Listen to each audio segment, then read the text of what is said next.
গাঁৱলীয়া পৰিৱেশ এটাৰ পৰা ওলাই আহি যেতিয়া লাহে লাহে চহৰত বাস কৰিবলৈ লোৱা হয়, যেতিয়া মানুহবোৰে পেটৰ তাৰণাতেই হওক বা কিবা বেলেগ কাৰণতেই হওক আমি গাঁও এৰি আহিবলগীয়া হয়, আধুনিকতাৰ পৃথিৱীখনক আঁকোৱালি ল'বলগীয়া হয়, সেই মুহূৰ্ততে কিছুমান অসমীয়াই ইমান বেছি পৰিমাণে আধুনিক হৈ পৰে যে তেওঁলোকে এনেকুৱা ধৰণৰ কিছুমান খাদ্য সম্ভাৰ যেতিয়া দেখা পায় তেওঁলোকৰ ঘিণ লাগে বা তেওঁলোকে এনেকুৱা ধৰণৰ খাদ্য সম্ভাৰবোৰ দেখাৰ লগে লগে কয় চি এইবোৰনো খায়নে।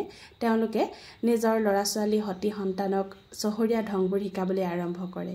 কিন্তু সেইসকল আধুনিক অসমীয়া মানুহে হয়তো নাজানে এনেকুৱা ধৰণৰ গাঁৱলীয়া থলুৱা খাদ্যবোৰত কিমান বেমাৰ প্ৰতিৰোধ কৰিব পৰা ক্ষমতা থাকে, আৰু সেইসকলে হয়তো নাজানে এনেকুৱা ধৰণৰ খাদ্য সম্ভাৰবোৰে আমাক কিমান বেছি পৰিমাণে সতেজ, নিপুণ আৰু শক্তিশালী কৰি তোলে। আজি তেনেকুৱা এবিধ খাদ্য সম্ভাৰে আপোনালোকলৈ আগবঢ়াইছোঁ। হয়তো বহুতে জানে এয়া হৈছে কচুৰ থুৰ, মানে কচুৰ একেবাৰে কুমলীয়া পাতটো। তাতে দি দিব লাগে ঘৰতে হোৱা কেইটামান কণবিলাহী। আজি পিছে কচুৰ থুৰখিনি মই জ্যোতিচিত্ৰ বনৰ বজাৰৰ পৰা কিনি অনাহে, আৰু কণবিলাহীকেইটা পিছে ঘৰৰ। আৰু কচুৰ থুৰিত বহুত বেছি পৰিমাণে আইৰণ থাকে, সেইকাৰণে ইয়াত এনেকুৱা এটা বেমাৰ ৰোধ কৰিব পৰা ক্ষমতা থাকে, সেইটো হৈছে ৰক্তহীনতা বা এনেমিয়া। বিশেষকৈ মহিলাসকলৰ এই বেমাৰটো হোৱা দেখা যায় যেতিয়া সন্তান জন্ম দিয়া হয়। সন্তান যেতিয়া গৰ্ভস্থ হয় সেই সময়ত এগৰাকী মহিলা বহুত বেছি পৰিমাণে ৰক্তহীনতাত ভুগে আৰু এনেমিয়া নামৰ এবিধ ৰোগত আক্ৰান্ত হয়, যিটোৱে নেকি মহিলাগৰাকীক জীৱন ল'বলৈও কুণ্ঠাবোধ নকৰে। গতিকে এনেকুৱা ধৰণৰ সৰু সুৰা খাদ্য সম্ভাৰবোৰ আমি সদায় গ্ৰহণ কৰিব লাগে। কণবিলাহী দিয়াৰ পিছতে দিলোঁ মই অলপ নহৰু, তাৰপিছতে সোৱাদ অনুসৰি দিছোঁ জলকীয়া। জলকীয়া বেছি দিলে ভাল, আমিতো জলকীয়া বেছিকৈয়ে খাওঁ, আৰু সোৱাদ অনুসৰি নিমখ দিছোঁ। আৰু তাৰপিছতে এয়া মই মানুহজনক দিছোঁ কলপাতখিলা। মই মেৰিয়াবলৈ ভালকৈ নোৱাৰিলোঁ, প্ৰথমতে ফাটি গৈছিলে, সেইকাৰণে মানুহজনক মেৰিয়াই দিবলৈ দিলোঁ, আৰু তেখেতে খুব ধুনীয়াকৈ মেৰিয়াই দিলে। আপোনালোকে বাৰু এনেকৈ কচুৰ থুৰি পাতত দিয়া খায়নে? খুবেই এটা সাধাৰণ এয়া ব্যঞ্জন আৰু খুবেই এটা ভাল লগা অসমীয়াৰ পৰম্পৰাগত খাদ্য বুলিয়ে ক'ম মই, যিটো নেকি প্ৰত্যেকজন অসমীয়াই ভাল পায়। কিন্তু তাৰ মাজতে কিছুমান মুখা পিন্ধা আধুনিক অসমীয়াই মানে এনেকুৱা ধৰণৰ খাদ্য সম্ভাৰবোৰক অপমান কৰে। লোহাৰ কেৰাহী এখনত মই ধুনীয়াকৈ দি দিলোঁ, তাৰপিছত ঢাকোন দি পেলাই প্ৰায় আধা ঘণ্টামান সময় ইলুটি শিলুটি কৰি পেলাই টোপোলাটো মানে লুটিয়াই থাকিলোঁ। তাৰপিছতে অকণমান ঠাণ্ডা হ'বলৈ এৰি দিলোঁ আধা ঘণ্টাৰ পিছত। এতিয়া মই হাতেৰে চুব পৰা অকণমান হওঁতে আপোনালোকক খুলি দেখুৱাই দিব লৈছোঁ। এয়া চাওক, খুলি দিছোঁ টোপোলাটো। বহুতখিনি কলপাত দিয়া আছিলে, মনতে ভয় হৈছিলে সিজিলে বা নাই সিজা এনেকুৱা ধৰণৰ। ঘৰত থকা হ'লে খেৰৰ মানে দমৰ মাজত দি পেলাই খেৰখিনি জ্বলাই দিয়া হয়, এনেকৈ আমি কৰোঁ। কিন্তু ইয়াতনো ক'ত কৰিম, সেইকাৰণে লোহাৰ কেৰাহীখনতে দিলোঁ।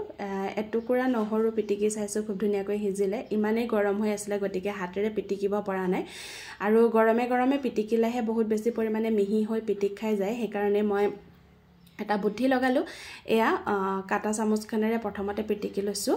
আৰু মানে যিহেতু মোৰ অকণমানি মুনু এটা আছে, গতিকে তাক মই যিকোনো সময়তে এনেকৈ চুই দিবলগীয়া হয়, কেতিয়াবা হেঙুন পেলাবলগীয়া হয়। সেইকাৰণে হাতত জলকীয়া লাগি থাকিব বুলি ভাবিও এনেকৈ কৰিছোঁ। তথাপিও মনে নহহিলে, যিমান চামুচ ব্যৱহাৰ নকৰোঁ লাগিলে হাতখনৰ সমান কেতিয়াও হ'ব নোৱাৰে নহয় জানো। গতিকে প্ৰথমতে যিমান পাৰোঁ সিমান কাটা চামুচখনেৰে এনেকৈ মোহাৰি লৈছোঁ। এই মুহূৰ্তলৈকে যদি ভিডিঅ'টি চাই আছে তেতিয়াহ'লে আপোনালোকে ভিডিঅ'টি শ্বেয়াৰ কৰি থৈ দিব, কেতিয়াবা এনেকৈ পাতত দি খাব। অকণমান মিঠাতেল দি দিব। মিঠাতেল দি দিয়াৰ পিছত এয়া দেখিছেনে, বেলেগ এখন প্লেটলৈ লৈ আহিলোঁ মই। বেলেগ এখন প্লেটলৈ মানে কচুখিনি উঠাই লোৱাৰ পিছত, যিহেতু কলপাতখিলা বহুত বেছি পৰিমাণে ফাটি গৈছিলে সেইকাৰণে, আৰু এবাৰ ধুনীয়াকৈ হাতেৰে এনেকৈ মই পিটিকি আছোঁ। আৰু ইমান ধুনীয়া গোন্ধ এটা আহিছে নহৰুৰ, মানে যেতিয়া এনেকৈ পাতত দিয়া হয় সেই গোন্ধটো মোৰ বৰ ভাল লাগে। লগতে কেঁচা তেলৰ গোন্ধটো মিহলি হৈ গৈছে। আৰু তাৰপিছত দি দিব লাগিব নেমু। মই 2 চিটি নেমু লৈছোঁ, মানে এটা নেমুৰ এফাল লৈছোঁ বুলি ক'ব লাগিব।